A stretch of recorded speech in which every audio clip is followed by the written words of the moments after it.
Hello, everyone. Welcome back to another episode of Grid Live Encore. I'm Ben Schneider alongside Joshua Birch, who's back on the show this week to help recap Formula 2 at Monaco. And Brandon Crossland is back this week as well. He'll be joining us a little bit later on in the show to react to the Indy 500 and the Xfinity truck and ARCA action at Charlotte this weekend. But Josh, how are you doing? I'm doing very well, thank you. Yourself? Doing all right. Thanks again for sticking with us. I know it's midnight over there in the No UK, worries. so we always appreciate whenever you can make the show. So certainly great to have you back, and great to have our own Joe Samniego in the comment or in the chat section as well. So hello to Joe, and now let's get on with things. Josh, before we get into the race results here, I know both the sprint and feature races were delayed. It was kind of a theme of the weekend, given what happened in the F1 race. The end of F1 qualifying delayed the sprint race. That in particular was a pretty long delay to that one. So can you explain to us why these delays took so long? And is some of this related to the power issues that we saw that apparently are being blamed for what happened in the F1 race? Yeah, absolutely. And that was definitely the case for Sunday's delay to the feature race as well. Now, just after that, Formula 2 was the second race out on Sunday as well. And it was the Formula Regional Alpines, and they had a safety car in their race as well. And it did delay the end of the race. But then a very strange thing happened as well, in terms of the fact is that the F2 cars weren't allowed to the pit lane and weren't allowed out the pit lane because of a system failure.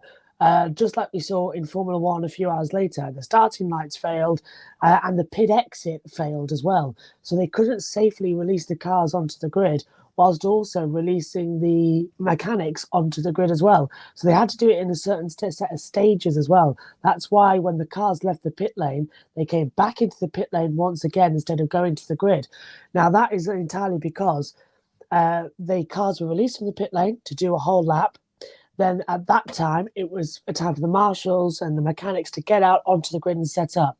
But because it's such a short lap here at Monaco, the cars were instructed to come back through the pit lane to get a safe route through, so the grid was clear, and then the cars could come and line up on the grid for a standing start.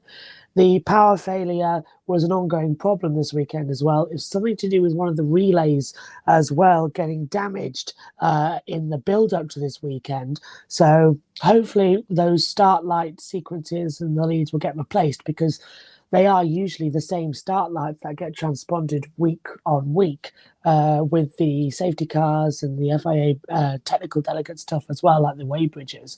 So hopefully the start lights are going to be replaced and there's going to be a new start sequence. Still be 5 lights, so don't worry about that. So that was Sunday's delay, and it did save me a little bit, because we came on air, and 5 minutes after we came on air, we had a power cut in which involved me running up and down for 10 minutes trying to get the internet working. Just managed it. So thank you very much, FIA, for the delay. Now, Saturday's delay was very much straightforward because of the crash at the end of the F1 qualifying with Perez hitting the wall at Portier and Sainz blocking the track. We had a strange situation where the cars were overheating. So some of them had stalled, had to get refired on the battery power and to get back to the pit lane. And that took a couple extra minutes as well.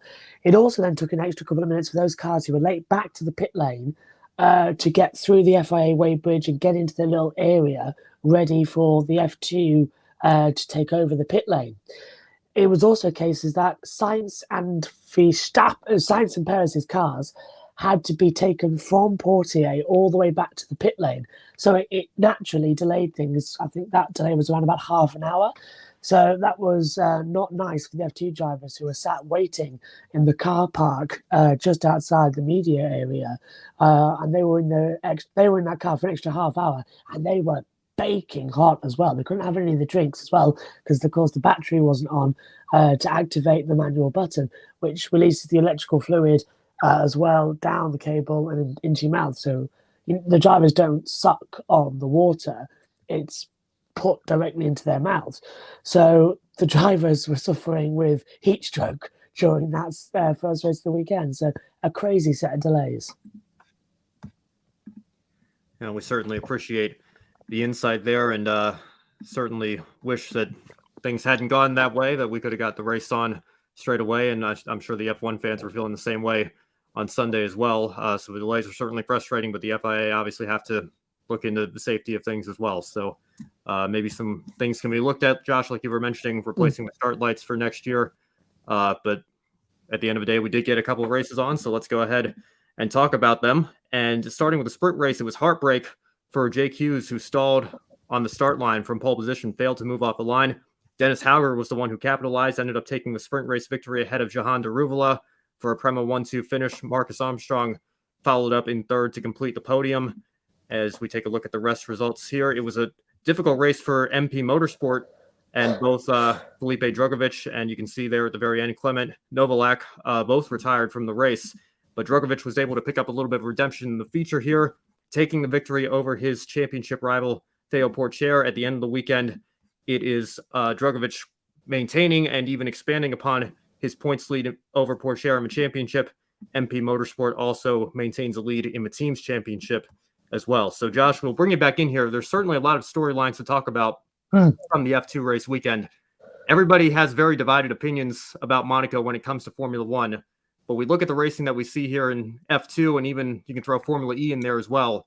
Is that proof that maybe it's just an F1 problem that we have, and the circuit, Monaco itself, is still capable of putting on good racing? Oh, absolutely, yeah. I mean, with Formula 2 this weekend, we had two very different races. The sprint race was very chaotic, very hard to follow. And then, sadly, the TV direction did let it down at the end as well. And we were calling, saying that if it's like this tomorrow, then we're in for a very bad day. How wrong we were. The feature race was fantastic. It was strategy. It was racing. And Drugovich as well, performing what I called in the commentary a Senna as well. Brazil is crying out for a hope of a Formula One racing driver. Felipe Drugovich should be on the grid next year. To hold off Theo Porcher for all those laps as well. And Porcher was ducking and diving, trying to find moves to back, down at the Rascasse as well, the Nouvelle Chicane, and Drugovich held strong. It was a fantastic feature race as well. The sprint was great, but you touched upon MP Motorsports as well. A bizarre weekend for them. Clement Novalak retired in both races. That's a shame for him. But for Felipe Drugovich, pole and victory in the feature, yes. But in the sprint race on Saturday, really strange situation where there was rain in the air and there was a few spots. The team decided after early contact in the race and he dropped down the field, they brought him in and they put him on full wet weather tyres. And that was like that for about 6 or 7 laps. Then they came in. Then they retired the car, and then 3 laps later, he was back out on the track, 7 laps down, still on those wet tyres, circulating. And then he came back in. We heard that he never had any tyres left to finish that sprint race after that puncture he had early on and wing contact. So he'd lost his race set of tyres that they had put aside. So they had to put the wets on, hoping it was going to rain. Then it never did. So me and Cynthil, who is my co-commentator on that series for F2, we were in the commentary box thinking, we've got no clue what is happening in this race. It was so hard to follow. The feature was better. And for Jake Hughes as well, stalling on the grid, I go back to saying what we were on about. The driver was in the car for an extra half an hour. So everything was, the cars went on, but everything was getting hotter. Nothing was getting cooled. So they'd gone to instead of a normal start procedure where they would wait on the grid for 5 minutes, having the fans on, they'd done all the way from the multi-story car park where the support pits is, down to the pit lane, which is about a 10-minute drive. Then no fans in the car, 2 laps around Monaco, fans on the car for like a minute, and then the formation lap. So overheating clutch was definitely the cause there for Jake Hughes, and really a missed opportunity for a win at Monaco. And one more driver we'll talk about briefly here, A Day in the Life, asks, were you surprised by Liam Lawson's performance? I expected at least a podium. Yeah, he's really having problems at the moment, Liam Lawson as well. He's been in a strange situation nearly this entire weekend. I don't understand what has gone on and happened with him. I mean, he was getting involved in accidents that he didn't need to. He was forcing his way through in positions as well that everybody thought, well, that's a daft maneuver. Look what happened down at the hairpin as well. He went on the inside as well and nearly blocked the track at the end of the race. So, in my opinion, Lawson needs a stern talking to as well, and throwing a wasser for that as well. The Red Bull junior drivers, one for Carlin, one for Prema, were having just a shocking weekend. And he also says Monaco lost their exempt status. Bernie Ecclestone handed them.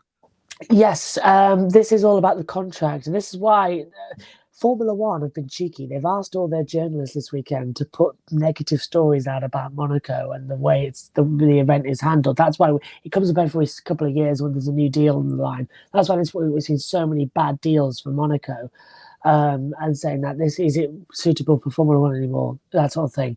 Luckily, Monaco saved itself with a great race on Sunday as well. But this means that Monaco has the exclusive rights of the television coverage and the billboards around the circuit. Now, Formula One are not happy with the fact that Tag Heuer is promoted as the official watch supplier when they've got a separate deal with Rolex. So, and just the UBS board that we used to see on the start lights at every round, it stayed at Monaco. That's because UBS is a sponsor at Monaco. But F1 really don't like it because they prefer their LED board with the rotating of sponsors as well. So it's strange to say this, but with the new Monaco deal, they want exclusive rights to broadcast, billboard rights, and they want Monaco to start paying some form of hosting fee, at least paying the teams money, not Formula One themselves, just the teams, so they can survive. And one more comment. When he won Jeddah, I thought more wins would come. Yeah, and everybody thought that as well. If anything, this weekend, it was a nice one for Dennis Hauger to get one back after Jeddah. But for Liam Lawson as well, he needs to improve. And we'll go into a couple of circuits that he was at and does well at now, because I think the next one is, off the top of my head, it's Baku, 2 weeks' time, yeah. He runs well at Baku. Then we take a break. Then we're back at Silverstone as well. Ran one there, but I think Lawson would do well at Paul Ricard. Now it's back on the calendar. He went well there last year. So Le Castellet before the end of the summer break. And then finally, comment from Joe. In my opinion, NASCAR messed up leaving Darlington for a then new California Speedway back in the early 2000s when Darlington lost a date. F1 should not repeat the same mistake. I assume that's referring to possibly Monaco falling off the calendar. Well, we talked about this in the main show, didn't we, earlier on? It's like Las Vegas is coming on the calendar. I can guarantee you Las Vegas will be on the calendar for like 3 seasons and then just drip away, like quite a lot of the American street races have. COTA is the new home of Formula One. Miami didn't impress us. It was a great spectacle, but it didn't impress us as the racing. And I think Las Vegas, sadly, looks like another track where it's going to be difficult to overtake. COTA, purpose-built F1 track, over 400,000 fans there per year. That is the home of Formula One. That's where everyone needs to congregate. And we'll go ahead and bring Brandon Crossland back in here. Brandon, how you doing? It's good to see you again. I'm a little sunburned, but I'm peeling away. I was at the beach last week, so recovering from that. And yeah, sunrise on that shirt. Is that yes. Cairo? Okay. Yeah, pyramids and all. I've just been peeking from behind the wall, listening in on the conversation. And yeah, Monaco, one of my favorite Formula One tracks. And also, I like your comments about Circuit of the Americas. It is certainly the home of Formula One in America. Well, Brandon, since you weren't on the main show this afternoon, I do want to give you a chance to react. And Josh, I also want to bring you in here as well because we have some news regarding Rookie of the Year. But before we get to that, Brandon, Chip Ganassi Racing absolutely dominated the entire month and ended up getting the victory, but it might not have been the driver that most people were expecting. What's your reaction to Marcus Ericsson taking the win? Yeah, not at all. It's not who I expected either. You know, Scott Dixon set a record there with the pole, and it's been 10 years since Chip Ganassi's been able to go to victory lane with Dario Franchitti in 2012, and now he's got 5 different drivers that he's throwing at the wall, seeing what sticks. It looked like it was going to be Scott Dixon all day long, and then at the end we got one of those rare red flags in the Indianapolis 500, and you kind of saw Marcus Ericsson there at the front and then leading, and then Tony Kanaan could have been in contention as well, but Alex Palou and Scott Dixon being one after the other. I think Palou early on had some telemetry failure, but it just came down to Marcus Ericsson there at the end.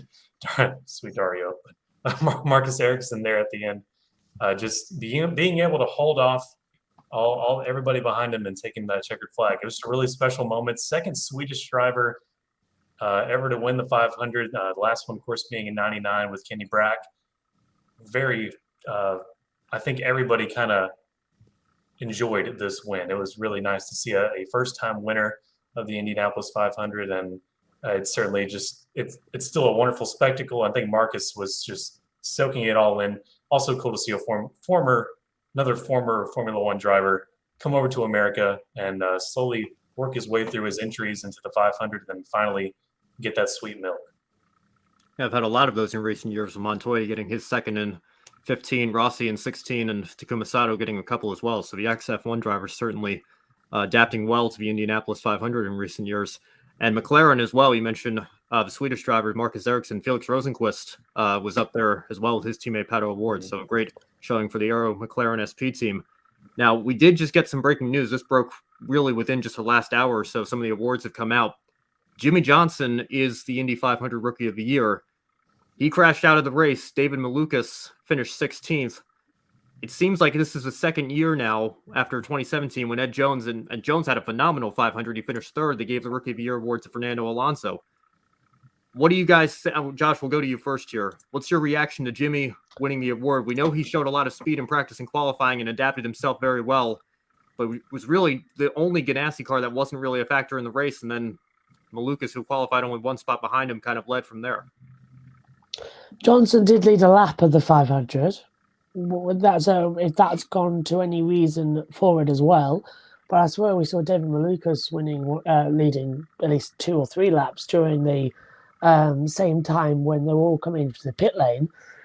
So if that's the reasoning of how high you got up during the race, then I can't understand why they're giving it to Jimmy Johnson. Is it a popularity thing? Maybe, but I would accept that Jimmy Johnson has certainly shone here at the 500, but he's not a rookie.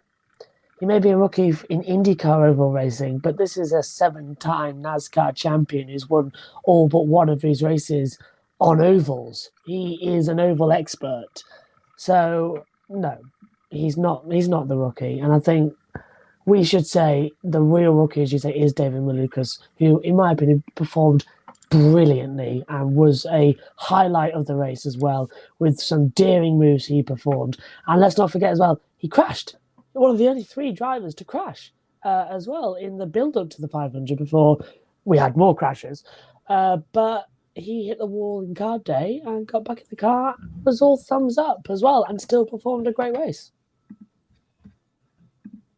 Sorry, I was fixing some mic settings there, but yeah, Johnson, like you said, Josh, he's 7-time NASCAR Cup Series champion, not a stranger to ovals, although it is open wheel. But yeah, when it comes down to it, you need to give the Indianapolis 500 Rookie of the Year to preferably the rookie that finished highest on the board, and that was David Malukas. And you could say he got robbed from a Rookie of the Year, and I hate to make comparisons to stick and ball sports, but it kind of feels like Peyton Manning and the Colts winning the Super Bowl.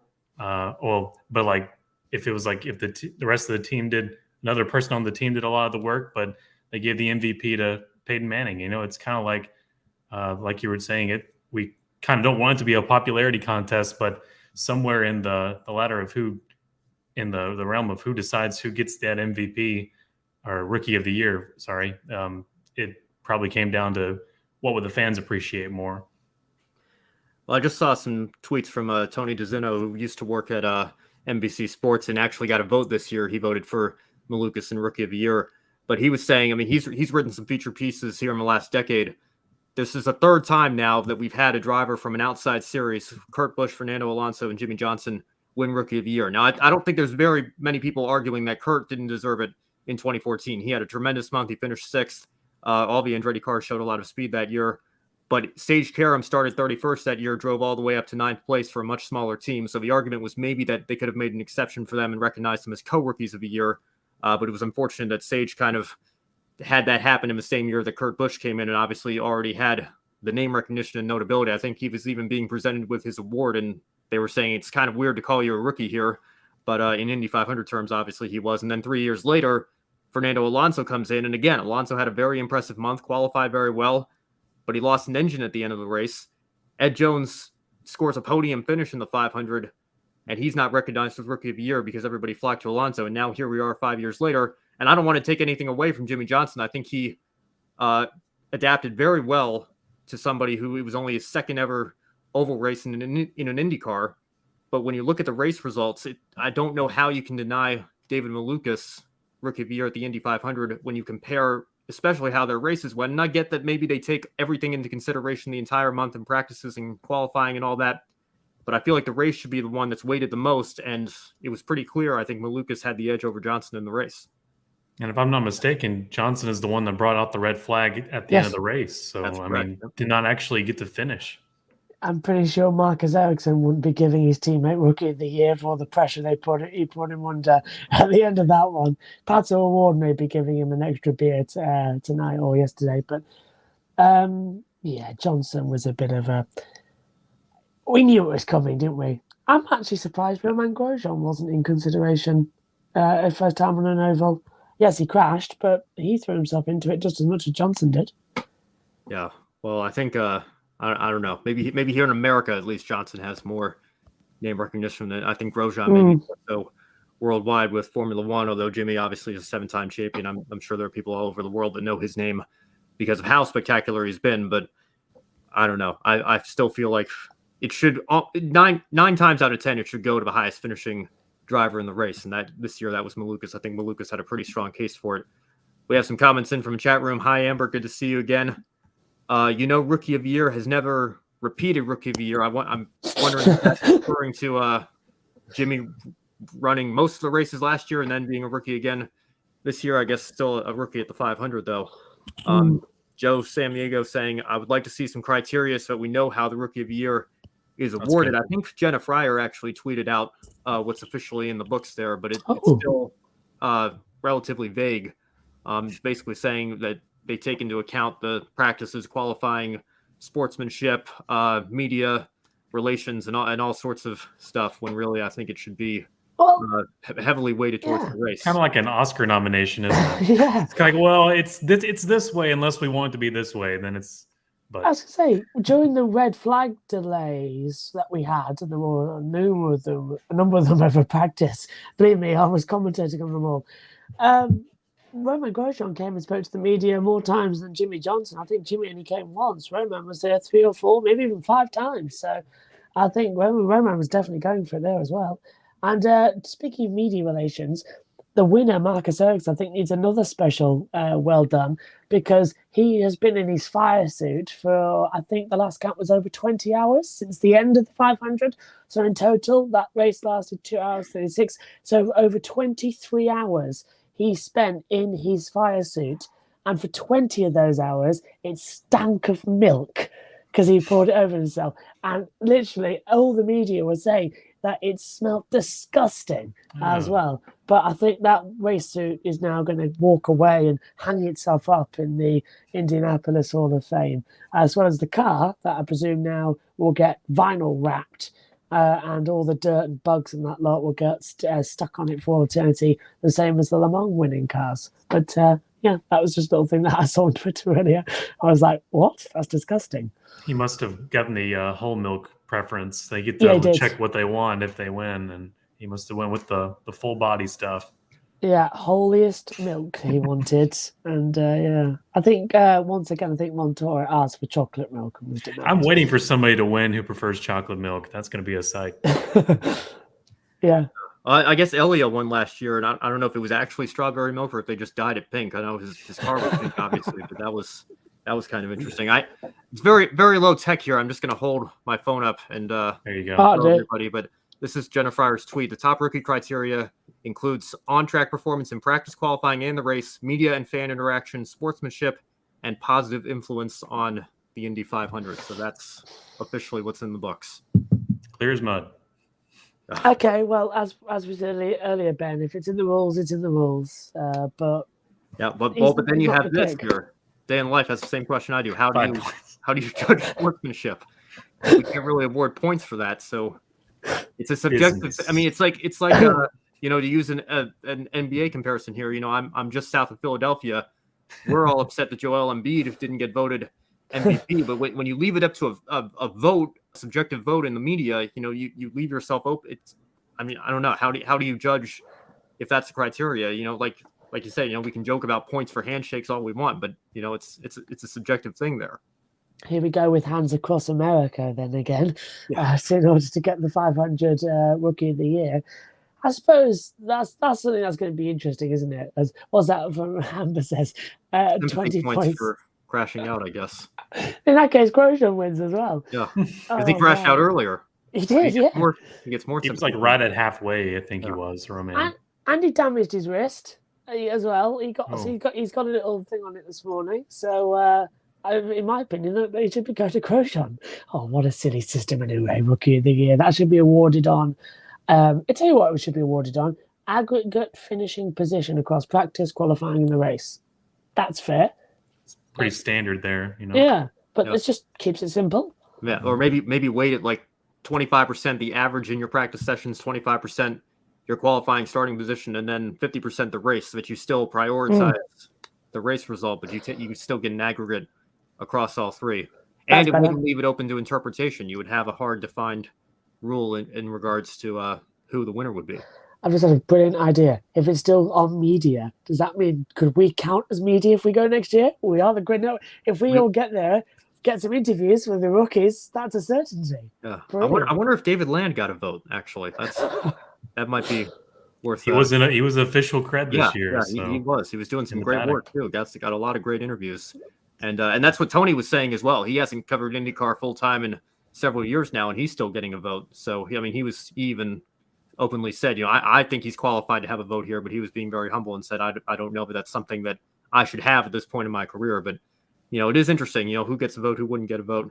You know, we're getting into murky territory with that, aren't we? This is getting fun. Yeah. One more question here, and then we'll move on to the Charlotte stuff. Question from A Day in the Life. Going back to 2014, at stage 1 Rookie of the Year, could his career path have been very different? Josh, if you want to take that one first. No. I don't think it would have been. That's a bit argumentative for me to say, but no, I don't think it would have been. I mean, in some porches in that race, I forgot Sage was even in it until I even forgot he crashed, to be fair, at the end of the race. I feel really bad. And I got told as well that he was taken to the medical centre and there was a couple of things wrong as well. He had a bit of vision issue, but he's okay now. But I forgot Sage was in the race, to be fair, and I feel a bit guilty about that. But when we've got 33 cars and a battle for the lead like that on the last lap, you're not going to notice who's thrown it into the wall at the back of the track as well. But yeah, quite interesting. I'll tell you what, I know it's vastly different, but the ending of that 500 race, I know obviously it's completely different, and you'll get why I'm saying this when I say it, but reminded me a bit of 2001 Daytona 500. Dale crashing at the last corner and Ericsson going on to win when he's battling after a late race restart. And that's what just brought into my mind. And thank God the safety standards have come on so much that everyone who crashed yesterday in Indy walked away. And especially Colton Herta on card day flipped upside down. So safety standards brilliant. And we had Max Verstappen saying as well he's got no interest in risking his life in IndyCar and in doing the Indy 500. Yeah, that's fine, Max. If you don't want to prove yourself as one of the best, that's completely fine. As if he isn't already risking his life racing in Formula One. I know. Time someone died during the Indy 500, you think back to Jules Bianchi. Yeah, isn't he the person, the wettest race ever recorded in F1? Wasn't he the person on the radio saying, no, it's fine. Why are we red flagging? Spa 2021. He wanted to go racing in that. And I think the F1 drivers at some time, they get on my nerves so much because they are so self-righteous and argumentative sometimes. Big-headed, I think, is some of them suffer race from car as well. Driver. Yeah, that's another thing. Jeremy Clarkson had the right idea with the stick. It's a racing driver, but we call it the stick because it has no name, it has no gender, it just races cars, and we don't care about its opinion because it's a racing driver. And I think you have the right idea there. I don't care about racing drivers' opinions. I care, do they race well? Are they having a good time? What do you think of the car? That's it. Anything else, I don't think they're qualified to talk about it. with the exception of Sebastian Vettel, because he's proved me wrong in that respect. Brandon, any thoughts? I kind of forgot what we were talking about there. Sage Karam's career We path. changed it off a little bit. Sage Karam's sorry. career path. Would have been any different yeah. had he had the morale boost from Rookie of the Year? Back to the original, yeah. I don't know how much. I may just be naive here, but I'm not sure how much the 500 Rookie of the Year title carries you if you don't have the results to back it up for the rest of the season as far as your career path. Now, if you're just like Jari Reinbold and you're just an Indy 500 one-offer, then maybe, certainly. I mean, if you, again, but it's not exactly always based on your position, is it? So sometimes it seems like it is, but then you get these superstars that come over like Fernando Alonso or Jimmy Johnson, and things kind of change a little bit. So, but back when Sage was trying to get it, possibly it could have helped his career, maybe just on the Indy 500 only side. And if he wasn't, if a what if scenario, if he just stayed there and wasn't trying to go full season. The bigger what if to me when it comes to Sage Karam is Pocono 2015, because I know that stuck with him for a long time. I think it took him several years to really get over that. I don't know if he even is fully over that, but I know that weighed on him for a while. And obviously, it was a freak accident that took Justin Wilson's life, so it wasn't his fault. But that's the bigger instance to me. Like, I think that weighed on Sage for a long time. So if that hadn't happened, would that have affected his career in a different way? Good to see Kobe in the chat here. Remember when Sage Karam was projected as IndyCar's next American superstar over Joseph Newgarden? That's right. They did kind of come in around the same time, and obviously Newgarden's a multiple-time champion at this point. So, hindsight's always 20/20. You can wonder if things had gone slightly differently, what would have happened there. I'm just trying to remember. Fontana, was it Sage Karam who flipped up with the crash with Hunter Ray? That was Ryan Briscoe. Yeah, there we go. Couldn't remember which one it was. Yeah. I'll retract my point then, because I was about to say another big crash, but it was the wrong driver. Yeah, and trying to work my way through some more comments here. Josh, we got another big fan in here. I guess Amber watches some Top Gear as well. And Day in the Life pointing out Jimmy Johnson and Santino Ferrucci, both Indy 500 Rookie of the Year winners. That's kind of crazy to think about. Santino Ferrucci as well, a driver who was notoriously bad in Formula 2 and now was Paul Tracy's love child, it seemed like, in the commentary box at NBC when he started racing. Let's just get this straight. Santino Ferrucci is not only deeply despised in the F2, F3, F1 world of that paddock as well, that he wasn't just kicked out of that F2 seat. He was banned from F2 for what he did over that Silverstone weekend, phoning the car, racially abusive to his teammates and his team members as well, obnoxious to the point of self-belief. I'm all for second chances, but Santino Ferrucci had a second, had a third, had a fourth chance as well. And I was slightly annoyed when I saw him being treated like that by the NBC guys, especially Paul Tracy, who seemed to always say that this guy could do no wrong. In my opinion, Ferrucci is a driver who's living on extra borrowed time, and it won't be long until his seat's gone. So, yeah, he's one of the few drivers in the world that I truly dislike, not just on personality, but on everything that he stands for. It's one of the few. Well, on a positive note, I liked his limo aero screen and his reasoning behind it because of his eyes, but I wasn't very aware of the history of Santucci, so I'm glad you brought that up. I did actually notice that during the race, and I thought it was interesting. But I do sympathise as well, because I suffer with photosensitivity as well. With bright light really affects me as well. It's like it is quite embarrassing when I'm always on television as well. If the sun's beating down now outside, my eyes start squinting and I can't see properly, so I have to wear darker glasses. And I thought that's a genius way to keep racing as well, with the aero screen being darkened as well. So I completely sympathise with that, because I suffer with that as well. Yeah, Townsend Bell also said it's kind of like a TIE fighter look coming in your rearview mirror at that point.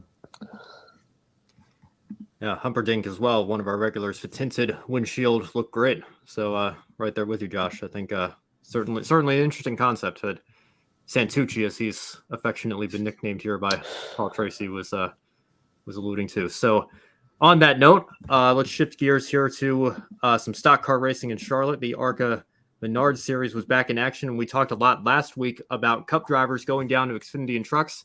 This week, we had an Xfinity driver going back to the ARCA Series. Brandon Jones took the win in the number 81 Toyota for Joe Gibbs Racing. And interesting as well, the 18 that belonged to Joe Gibbs last year now belongs to Kyle Busch Motorsports, but this entry was badged under Coy Gibbs with Joe Gibbs Racing, so an interesting nuance there. Dominating the race, Brandon Jones took pole position and led the most laps on his way to the win, and his first ARCA victory since the 2018 Charlotte race 4 years ago.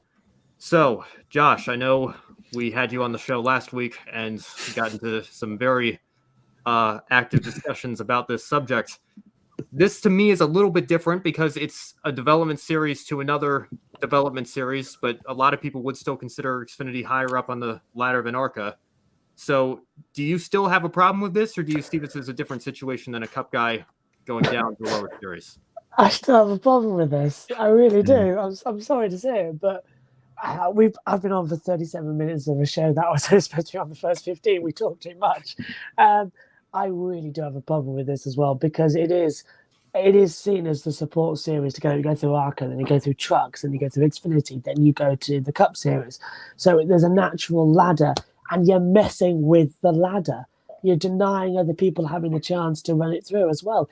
You go through these series, you make a name for yourself. You don't go back and then humiliate people.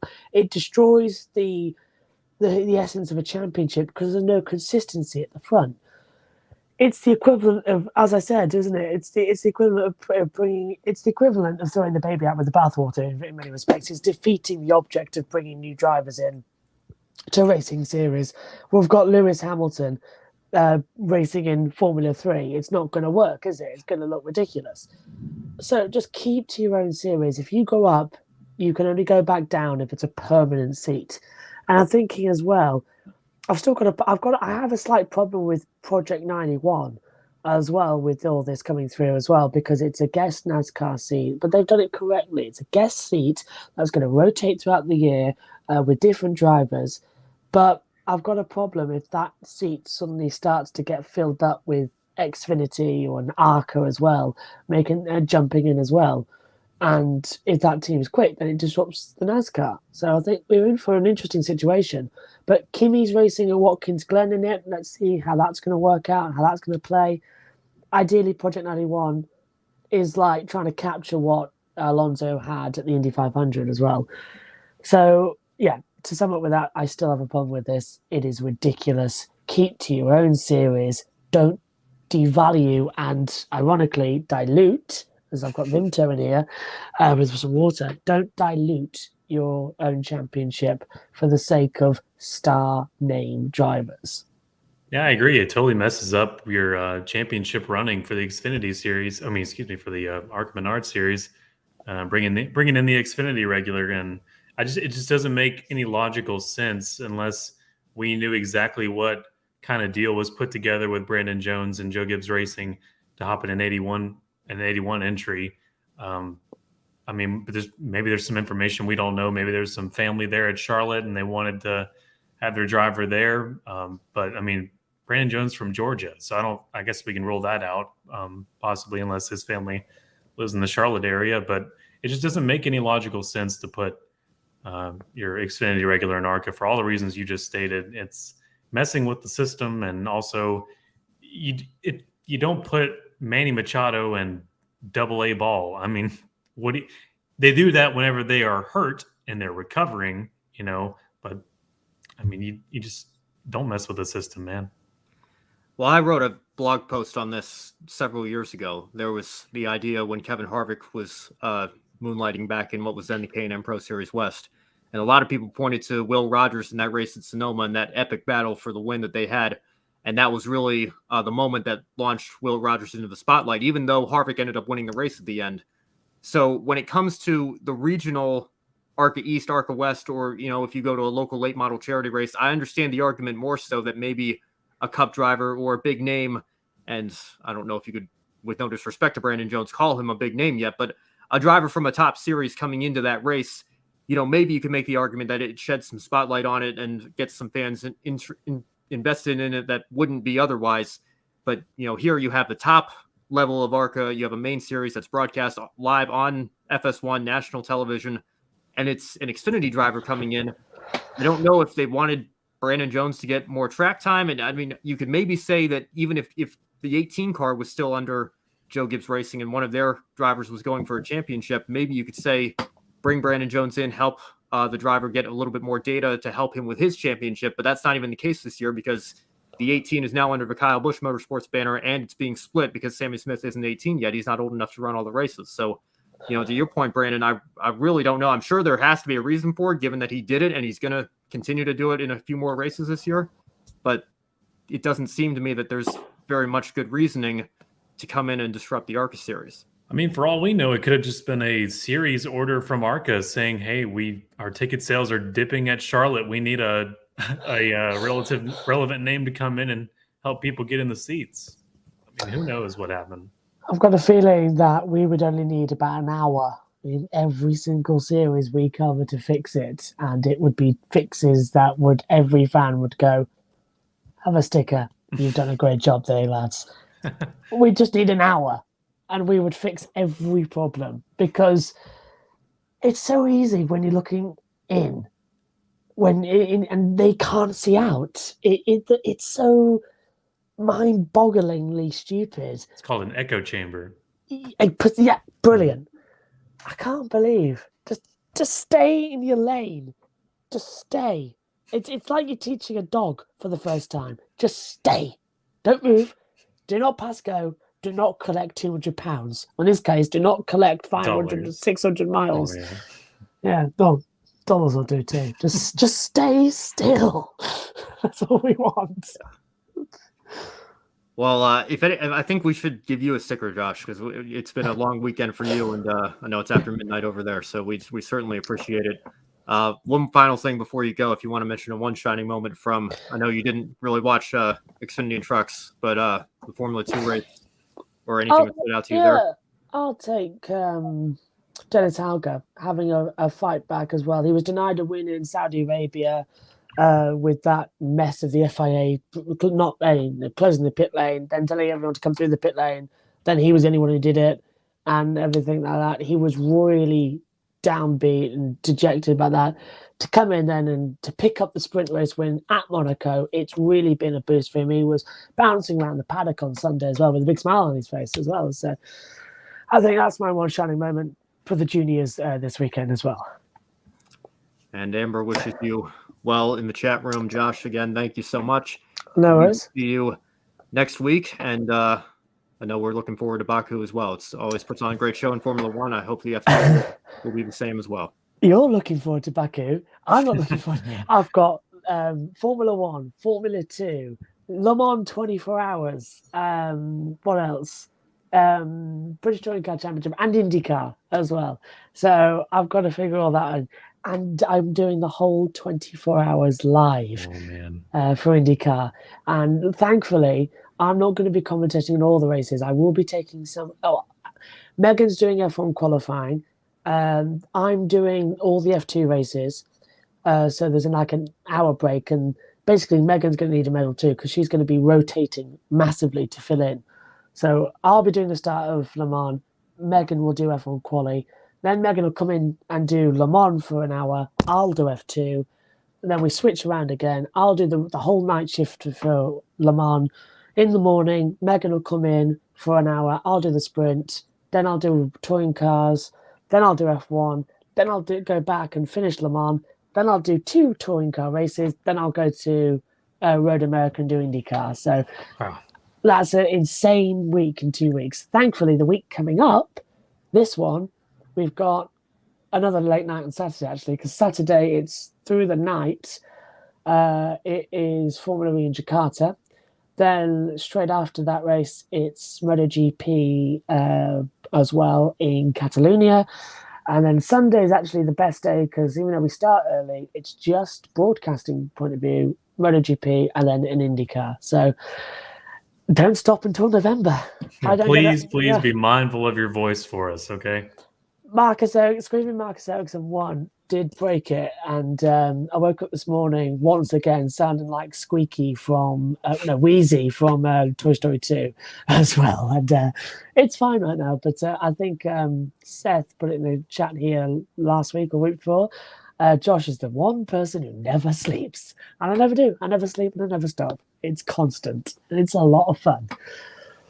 Well, Josh, best of luck with all of that, and we will certainly talk to you soon. Thanks again. Thanks, guys. Have a great rest of the show. Thank you. All right. Well, let's move on. Stick in the Charlotte area and move on to the Truck Series. And Carson Hocevar, you got to feel for him. He finally looked like he was on track to take his first career win, but a late caution for Tyler Ankrum and Jesse Little set up an overtime finish. Now, Hocevar was fighting Ryan Preece for the lead when he spun out, which effectively ended his night. Preece also sustained damage earlier in their fight when he was forced into the wall. Now, here's what Preece had to say regarding the final lap battle with Carson Hocevar. Well, Hocevar fired back on Twitter the next day. Ryan Preece was running actually all 3 races this weekend. He spun out in practice, and Hocevar simply responded to NASCAR and Fox's tweet, "Don't do that." So that was his way of getting back. And, of course, the video we just showed you comes from the race broadcast on FS1. Brandon, do you have a problem with Ryan Preece's comments in his post-race interview? Well, that certainly was a Larry David Curb Your Enthusiasm moment, wasn't it? That tweet the very next evening. Yeah, I have a problem with Ryan. Well, I don't know. We talked about this before the show, you and I, and we kind of said there's kind of problems on both sides. We can see each other's points of view. Obviously, Ryan Preece coming from that New England style, hard nose, modified background, short tracks, and worked to get where he got. And I really think you can say the same about Carson Hocevar as well, but just different ways of allocating the funds along the way. And also very two different dichotomy of emotion. You've got Preece that's very heated coming out of the car immediately. Meanwhile, you've got Carson Hocevar, who was trying to be respectful and clean, but he gave it everything he had. He's dying for one of these wins, and the emotion just pouring out of him.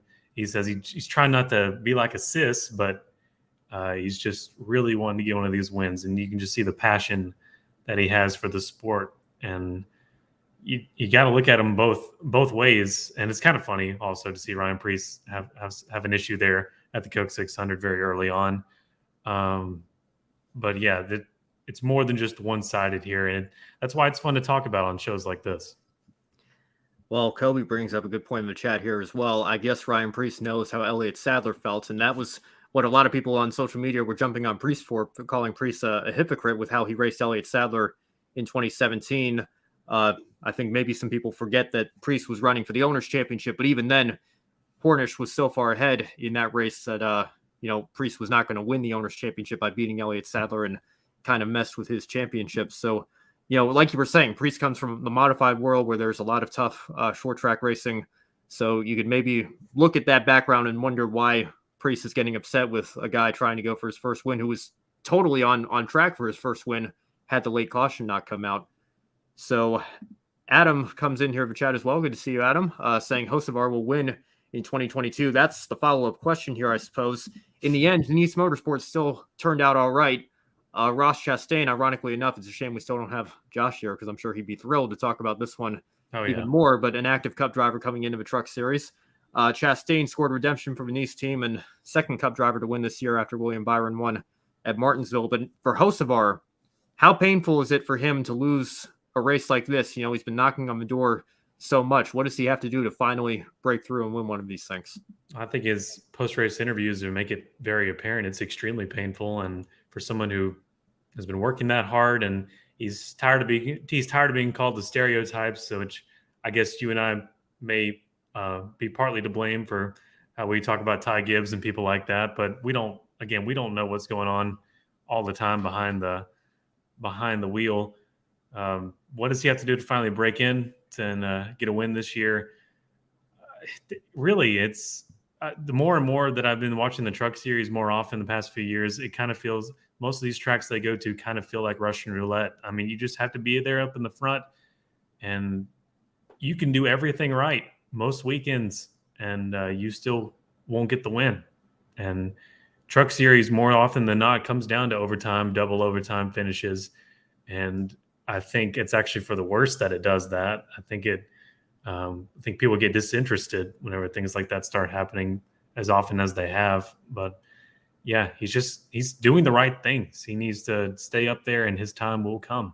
He's got I'm sure he has an appointed weekend this year that he's going to pull out the victory. Well, when you're running as well as he is, it's only a matter of time before he breaks through and takes that final step. And clearly the Nice trucks are good enough to do it with how well he's been running. And of course, Chastain picking up the win for them anyway. Comment from Joe here. Randomly, Keith McGee used to race in Alaska when I worked there. It was great to see McGee out there. He had a sponsor pull out at the last minute, and somebody came on to replace him at the last minute, but there were some questions as to whether or not he'd be able to make the race this weekend. But good to see him out there as well. And Day in the Life saying, I agree with Brandon's point about trucks and Xfinity Series and the win, and you are in. So I guess that's referring to the playoffs there. Winning you're in, but yeah. I was just talking more about, I wasn't really talking about the playoffs necessarily, just more about the randomness of, well, not as much in the Xfinity as it is in trucks, just the randomness, the random probability it is, even if you do everything right, you still may not win, and there's nothing you can do about it. Yeah, well, that's certainly a common theme, especially in the truck series. You have a lot of younger drivers out there as well who, are very aggressive, and it leads to the kinds of things that we saw on Friday night. So, but like I said, Hocevar's running as well as he is. I think it's only a matter of time. Now let's move on to the Xfinity race and pull up the results for you here as well. Josh Berry took a dominant victory and almost an unbelievable winning margin with over 18 seconds. 18.039 was the final margin of victory. It was assisted by that with the last 81 laps of the race being run under green flag conditions. So perhaps unsurprisingly, there were only 6 cars on the lead lap at the conclusion of the race. The first car 1 lap down was Justin Allgaier. So all 4 Junior Motorsports cars up there in the top 7. Of those 4 drivers, 3 of them have wins already, while Sam Mayer has several top 5s and is 6th in the point standings. He also seems to be knocking on the door of a win as well. You see him on 3rd place there this weekend. So, Brandon, who is Junior Motorsports' best hope at the championship right now? We know it's probably going to be at least a couple of their drivers making the championship 4, but who out of those 4 drivers do you think is in the best shape at this point?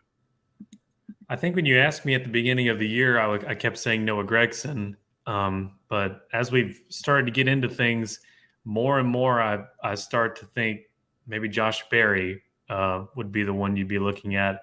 And certainly after this weekend, he's started to check off all the boxes he's kind of needed. He's been great at short tracks. His 1.5 mile prowess has kind of been where it's been lacking, but I think he's really coming into his own in the Xfinity Series, and one of those great. I mean, I think I heard it somewhere it might have been PRN, but like there needs to be at every short track in America, there needs to be a poster of Josh Berry right now saying that's your guy. That's the guy who made it. Keep at it, because it's still possible for local short track racers to even when they're past their early 20s to get into the top levels of NASCAR.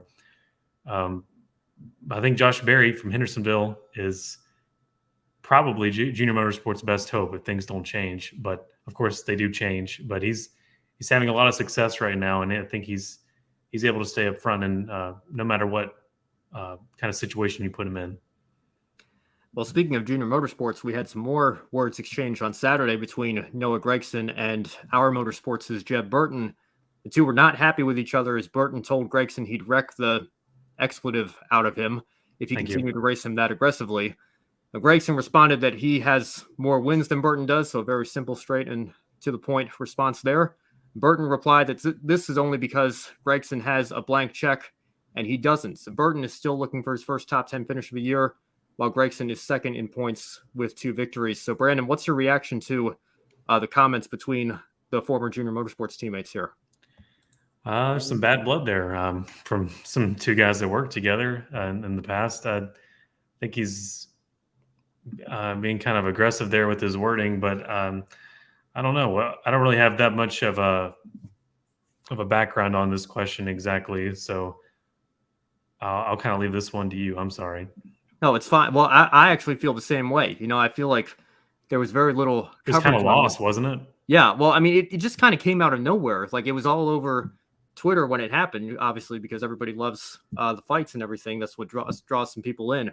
But I think there was actually an article from Toby Christie's website that said like there was no clear incident on the track that at least that FS1 showed. So it was kind of this out of nowhere thing, and you don't normally expect that from former teammates who I assume are on good terms with each other. And Jeb Burton's brief time at Junior Motorsports, of course, he was never a full-time driver, but it was kind of I don't know. Like I said, Burton has kind of struggled this year. He's still looking for a top 10, and Gragson is in a pretty good situation. Obviously, you were just talking about him being in the fight for a championship. So, we'll see if this is just a one-time incident or if anything further comes of this. But, a bit of a surprise to see those two going at it with no clear launching point for what sparked the discussion.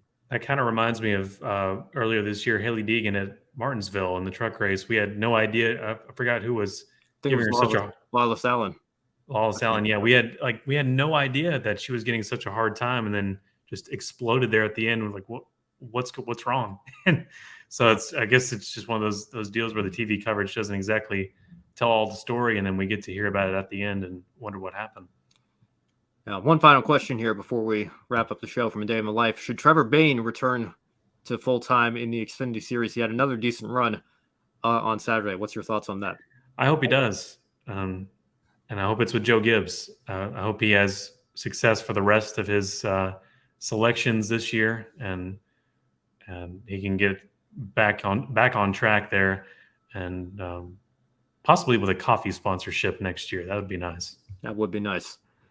All right, well, let's wrap it up here with one final question. Brandon, I want to give you the chance. Obviously, I know you love the Indy 500. You've been bringing out the IMS hats and the Fernando Alonso hat all month. So I have a feeling I might know what your one shining moment is, but there was a lot of racing this weekend, so maybe I don't. But what is your one shining moment, taking everything from the weekend into consideration? Actually, my one shining moment is not from the Indy 500. I enjoyed it. I enjoyed Marcus Ericsson's victory there. But one shining moment, I think, for the lower series that we look through, it's got to go to Josh Berry. I have high hopes for the driver of the and the 8 team as a whole this year. It's been really impressive to see Josh Berry be a staple of Junior Motorsports, just kind of coming out of nowhere. And I was first kind of introduced to him through iRacing, like through the pandemic, whenever they were doing the all-star races sort of things online, and Josh Berry was driving cars for Junior Motorsports. But I had never even heard of the guy, and now, I mean, look at him. He's full-time in the Xfinity Series, coming out of late models, and he's about to do something special this year, I'm pretty certain. Well, earlier today, I gave mine to the entire Chip Ganassi team for their effort at the Indy 500. I'll stick with that theme here. I'll give a one shining moment to the entire Junior Motorsports team. Sure. All 4 of their drivers and teams are firing on all cylinders, and even the 5th, if you want to throw in the all-star car that they've got now. William Byron had a great run last weekend at Texas. All biases aside towards Cup drivers in the Xfinity Series, it was his first Xfinity race in 5 years. To jump in that car and finish second was still a pretty good run. So Junior Motorsports certainly look like the championship favorites right now. I don't know that I would put my money on all 4 of them locking out the championship 4. Ty Gibbs had a great run this weekend as well with a second place finish driving up through the field. We should mention also we've been tracking AJ Allmendinger's top 10 streak. It did finally come to an end. He finished 19th this weekend, a couple of laps down, but I'm sure he'll bounce back. He's going to good territory for him in Portland with the road course. So, I might pull out a W there. Yeah, and he's obviously having a very good season. So I'm sure he wants to get back to the championship 4 with colleague, but Junior Motorsports is my one shining moment. They all look phenomenal right now, and you got to think maybe the champion is somewhere in that picture. I think it could be any one of them, depending on how the rest of the season goes. But with that, let's wrap up the show for tonight. And as always, be sure to subscribe to us here at Grid Network. If you haven't already, follow us on all of our social media platforms, Twitter, Facebook, Instagram, and TikTok. If you like what you saw, consider investing in the Grid Network. Join our Patreon. And thanks, as always, to Colin Deschelle, Mark, and Robin, who have already invested in the Grid Network, helping to keep us on the air throughout 2022 and beyond. If you'd rather make a one-time donation, you can buy me a coffee. And thanks, as always, to Edward, Amber, and Zachary, who have already done so. You can buy a coffee for your favorite on-air talent, no matter who it is. Any amount will continue to help us grow this motorsports media outlet. Lastly, thank you to our sponsor, Public.com, the stock market social media home. The referral code GRIDnet will give you $5 to invest. Public.com allows you to connect with your friends, make new friends, and use tools to learn how to invest in the stock market. Now, on Wednesday, Kobe Lambeth and Adam Lemery's host Grid Tonight. As always, Joe Samniego and Daniel Zeri will have the Women in Motorsports program on Thursday. And exciting weeks ahead here for myself and for Grid Network. I will be on site at Portland with Joe covering the Xfinity Series and the ARCA Menards Series West. So stay tuned for Grid Live coverage this weekend. It might be a little bit different as we juggle our coverage there. You'll probably see a little bit less of us on the live shows and a little bit more of Kobe and Adam and a couple other people here at Grid. But we're very excited for that. Brandon, do you have any final thoughts before we close out the show? Yeah, I'm excited for you guys, and best of luck out there. It's going to be great to see that come to fruition. Yeah, we're certainly looking forward to it. Lord willing, all the travel will go smoothly, and I'm excited to be out there as well. I'm going to certainly be leaning on Joe quite a bit because he was out there last year, so he's got infinitely more experience than I do coming from zero here. But I'm excited to learn and excited to be out there and get to cover the race on site. So with that in mind, stay tuned for all that great coverage coming next week. For Brandon Crossland and also Joshua Birch, I'm Ben Schneider. Thanks as always for watching, and we will see you next week. Don't be an anonymous investor. Join the stock market social media platform, Public.com. Invest any amount of money and share with friends and new friends. Discover new opportunities, such as new companies and potential business partners, and useful tools for beginners, and share your experience with friends on Public.com. Link in the video description gets you $5 for being a Grid Network viewer. Use the referral code GRIDnet for your free $5 to invest. Start investing and networking on Public.com.